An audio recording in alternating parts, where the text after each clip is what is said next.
So, hello, my fellow human beings.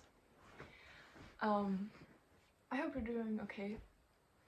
I myself am a little scatterbrained today because a lot happened yesterday and I did not sleep that well because it was like getting to me.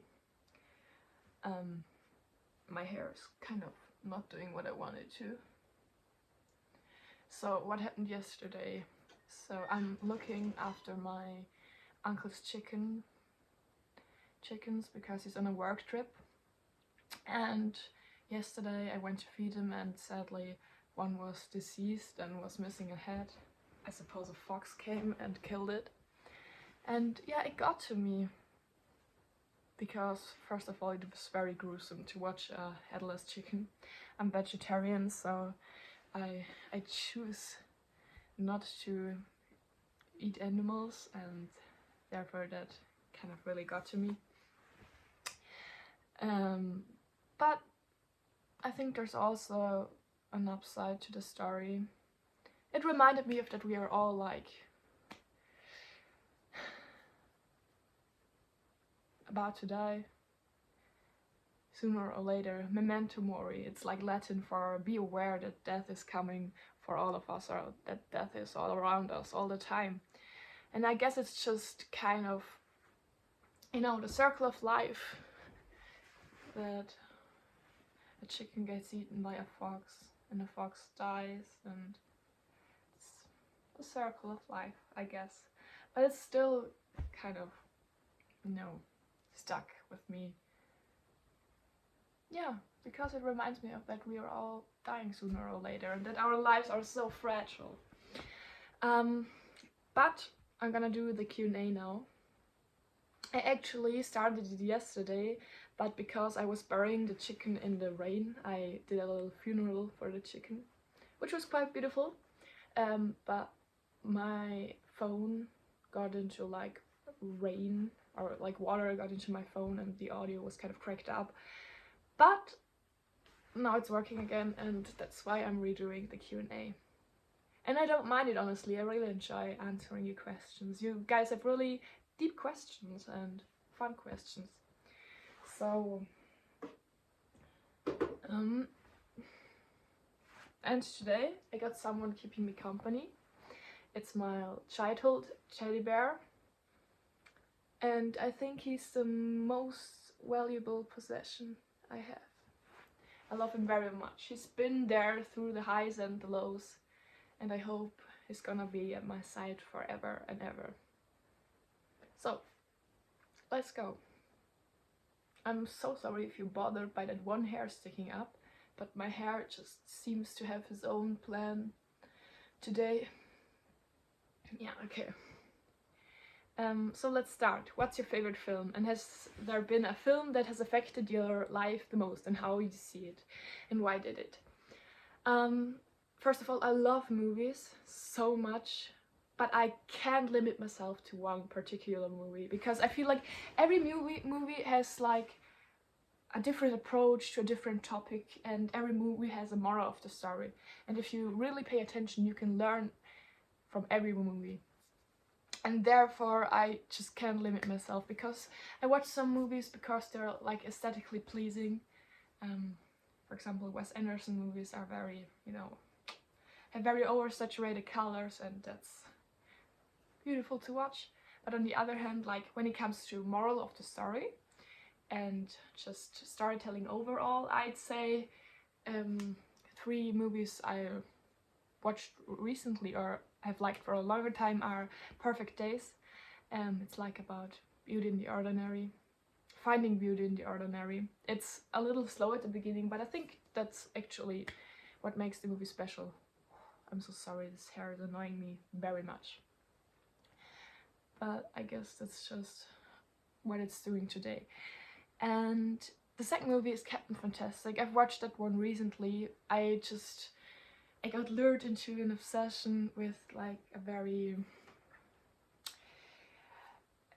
a life that's very in tune with nature, and that movie basically pictures that, and also dips into family structures. And then the third movie, an all-time favorite of mine, is Dead Poets Society. Loved that from the second I started watching it. You gotta give it a watch. It's like, I'd say one of the best movies I've ever watched, because a lot of great actors, like Robin Williams, I don't know, yeah, then Robert Sean Leonard, then Ethan Hawke, not Andrew Hawke, bullshit, Ethan Hawke, great actors, beautiful scenery, great storytelling, the plot is and quotes from there are just, love that movie. I'd say that really taught me to seize the day, basically. Carpe diem, seize the day. Live your life like it's yours. You know, there's a line from there that says like, yeah, life is a poem and everyone contributes a verse to it. What will your verse be? And yeah, I like that. But I'd say there are a lot of movies that I love a lot. Let me know your favorite movies and books in the comments, because I need fuel for my brain after exam season is over, and I'm excited to get to know what your favorite movies are. So, favorite food. I really like tacos, but I honestly like to eat everything which has not meat in it. And I'm not a fan of eggs, like, you know, fried eggs or something like that. But other than that, I'm like open to basically everything, I'd say. But tacos are very delicious. So, favorite book.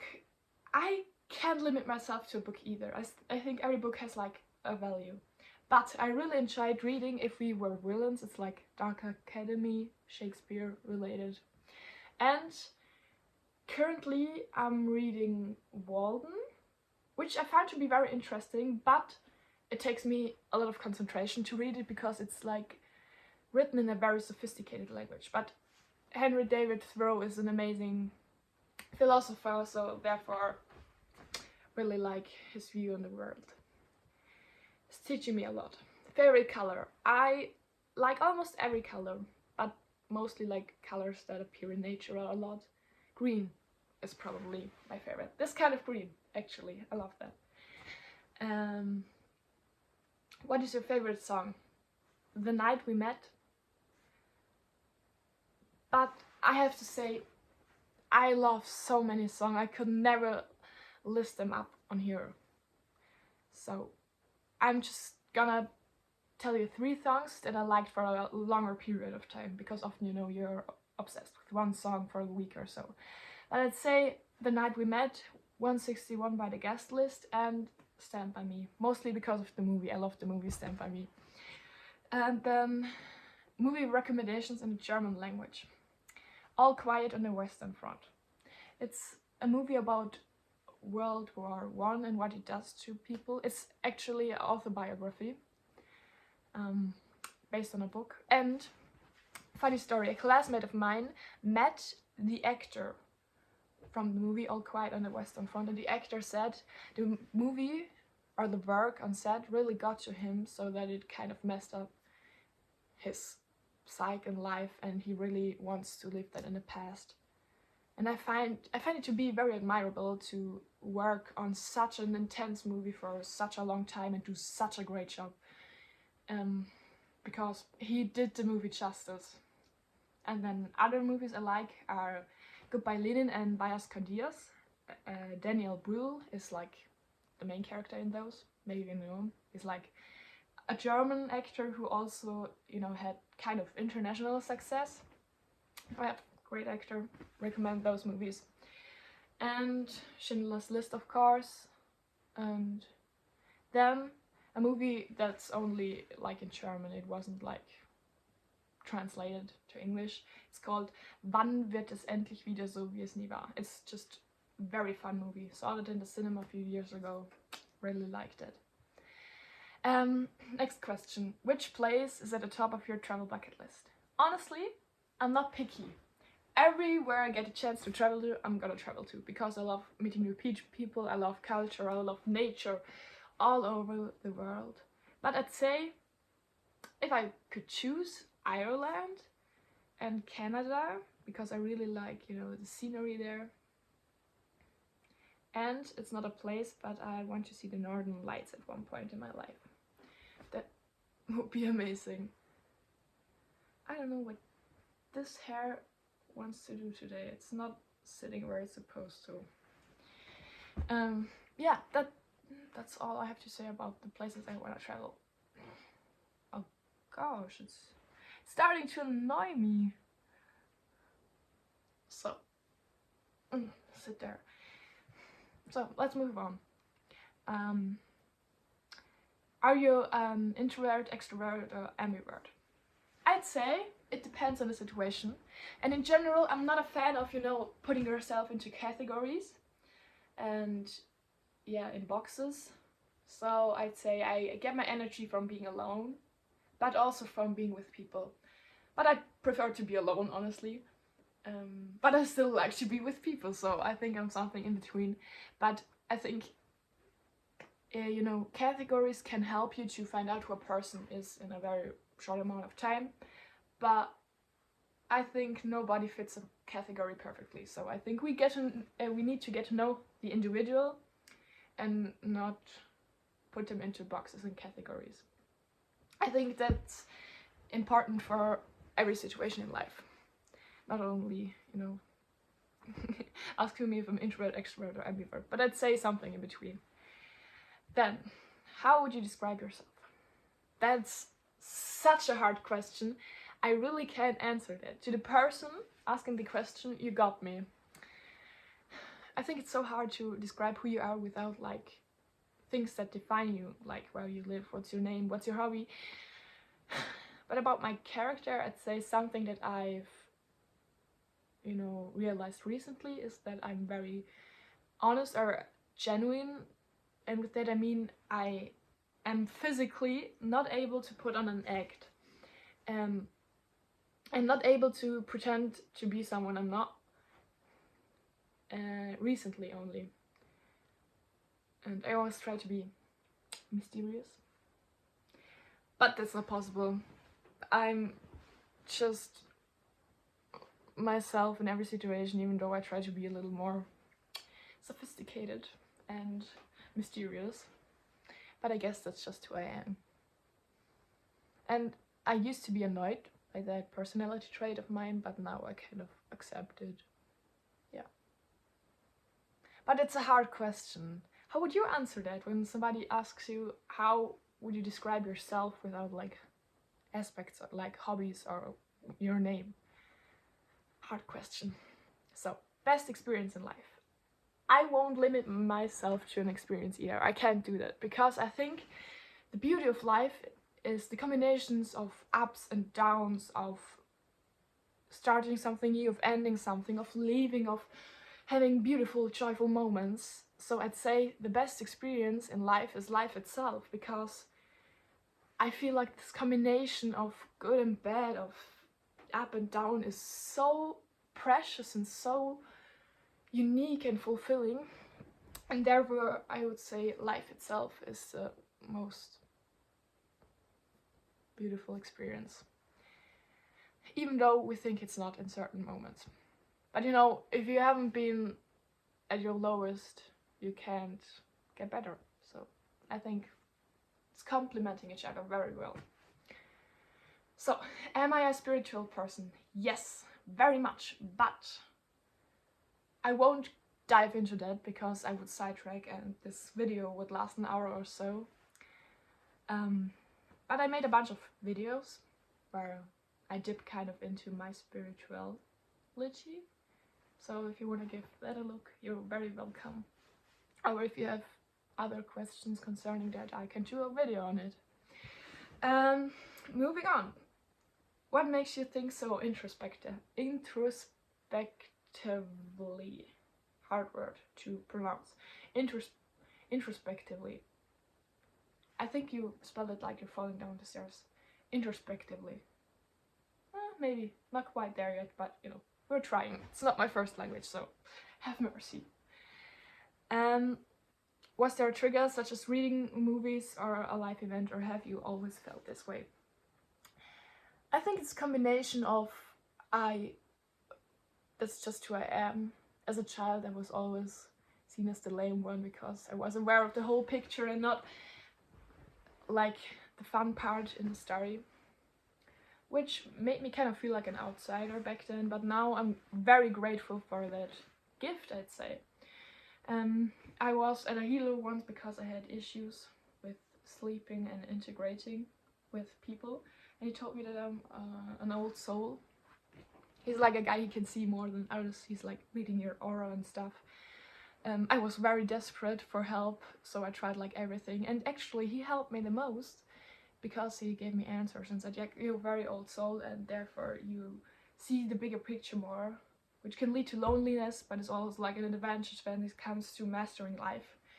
And yeah, now I'm grateful for that gift. And I'd also say the experiences I made make me think that way.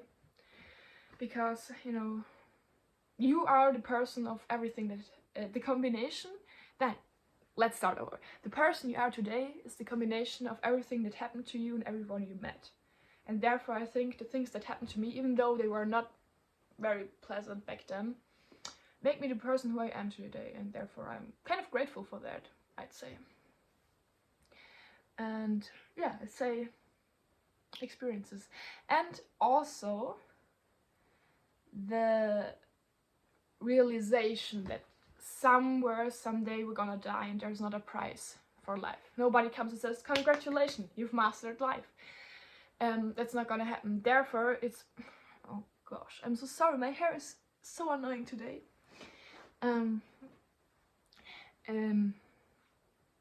I stopped where, yeah. At the end of life, nobody's coming saying, "Congratulations, you won a prize, you mastered life." Because you have to realize that you don't get a prize, nobody's applauding once you die for what you did. The prize is the moment now, and it's on you to figure out what you want to make out of it. And I think realizing that I am the one in charge of making this like life a prize, or making it precious, it's on me to do that. And yeah, and maybe some people are not able to realize that yet. I hope that they do someday, because that's all what life is about, to, you know, work with what you got and make the best out of it. Yeah, that's the answer, I'd say. Does love die? First of all, I love that question so much and I love to answer it. So I think love does not die, because it's basic physics that energy can't dissolve into nothing. It can transfer from one state to another, and therefore I'd say love does not die like we, you know, like I saw that chicken die yesterday. It transforms itself from love to grief, from love to nostalgia, from platonic love to romantic love, or the other way around. I think emotions can't just disappear. They change form, they change the way they express themselves. And therefore I think love does not die. If you have like a very intense love for someone and the person dies, that love turns into grief and maybe stays a little bit love, and I don't know, it's just transforming itself, and therefore it hurts so much when we lose someone we loved very dearly, because you have a lot of energy packed into that emotion and it has to go somewhere, because it's not serving you anymore as the love you used to know. Yeah, that's my view on that. Painful sometimes, can be joyful sometimes, depends on the situation, but that's life. Just go with the flow. Sounds stupid, but you really have to take every situation and look at it from a new angle every time you approach something new, or find yourself in a situation, because no situation is my tongue is like not working right now. No situation is like the other.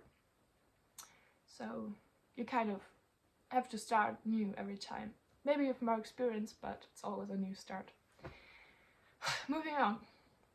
What to you specifically makes life poetic?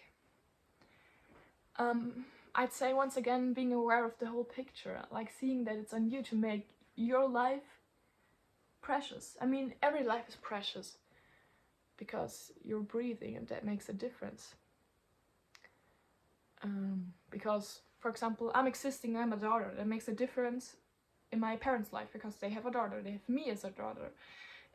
Or I'm a classmate, and therefore it makes a difference in my classmates' life, because if I wouldn't be there, they had one classmate less. So even though you feel like you're not making a difference, you are making a difference just by existing and breathing, being, and being a host to a soul that's maybe not feeling good right now. But I kind of sidetracked here, sorry for that.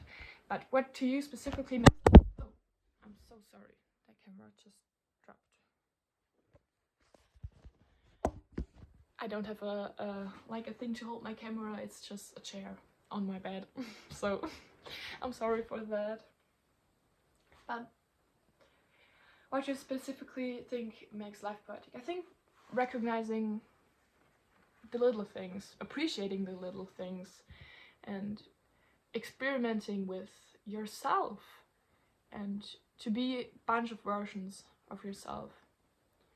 I do that in a way of where I try a lot of different crafts, and then I am a designer, then I am I don't know, carpenter, something like that. Just to experience life as a big universe of opportunities, and you get a chance to be something else every day. And yeah, seeing the little things and experimenting, and yeah, I think that makes life poetic.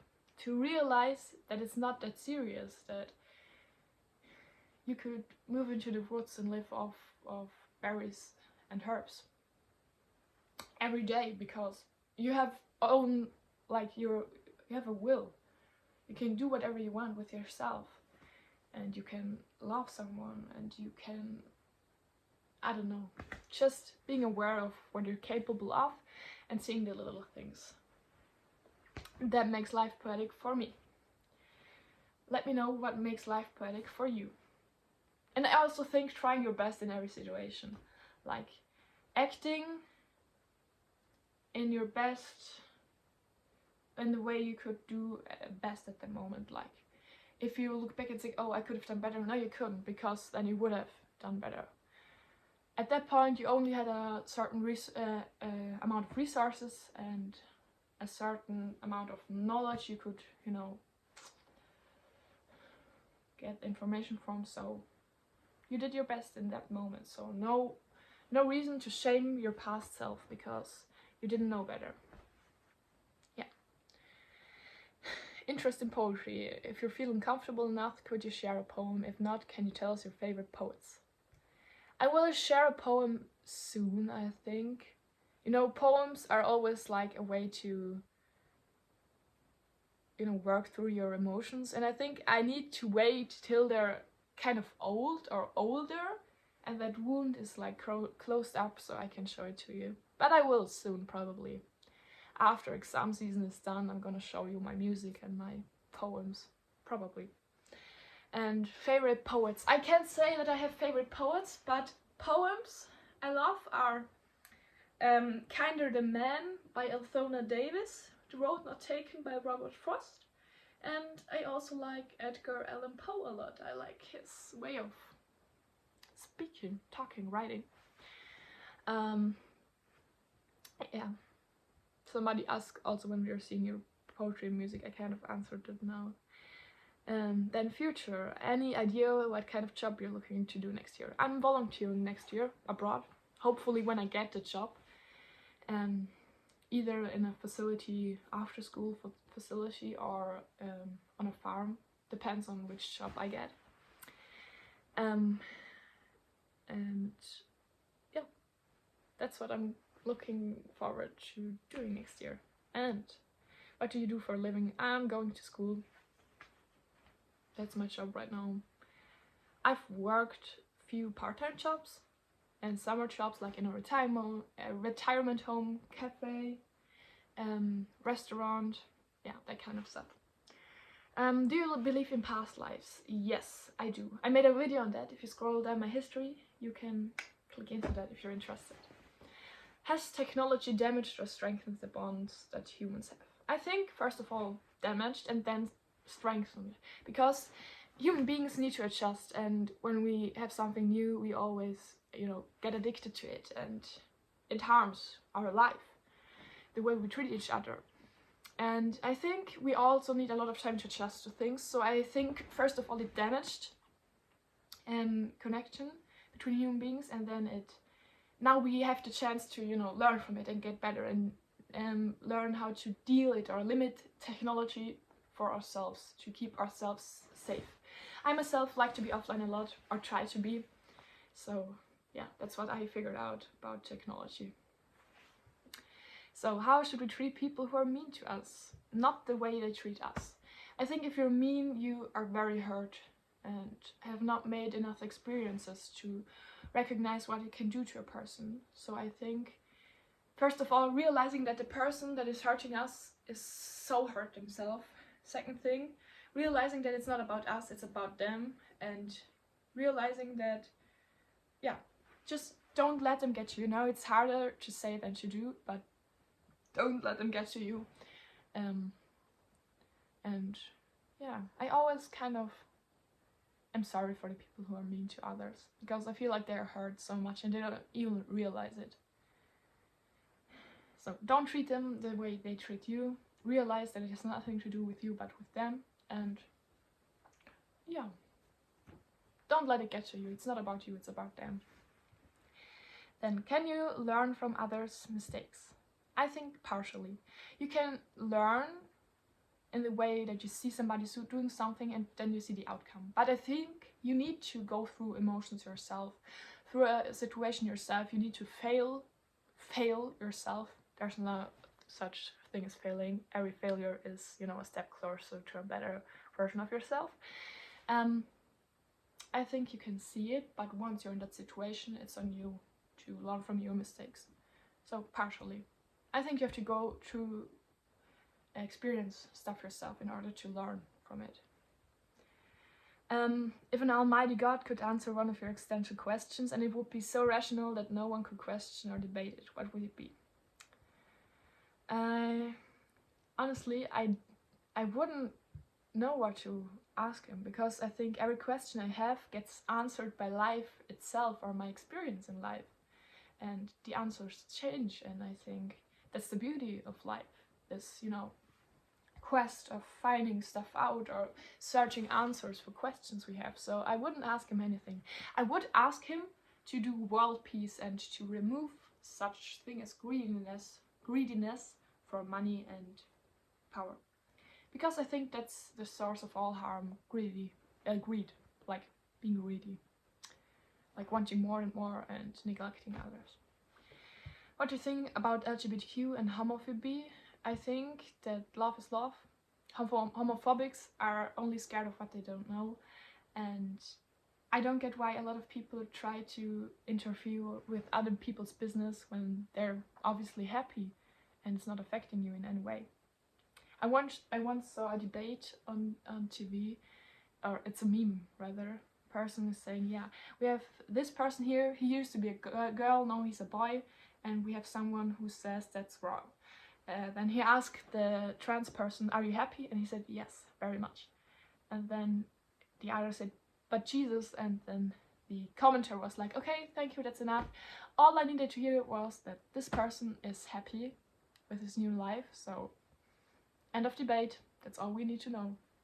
So, accept people for who they are and what they want, especially when what they want is not hurting anyone else. So I think love is love, and we need to be more kind with each other and stop judging that much.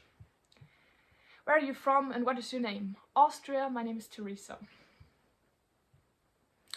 And that's it, basically. Those are all the questions.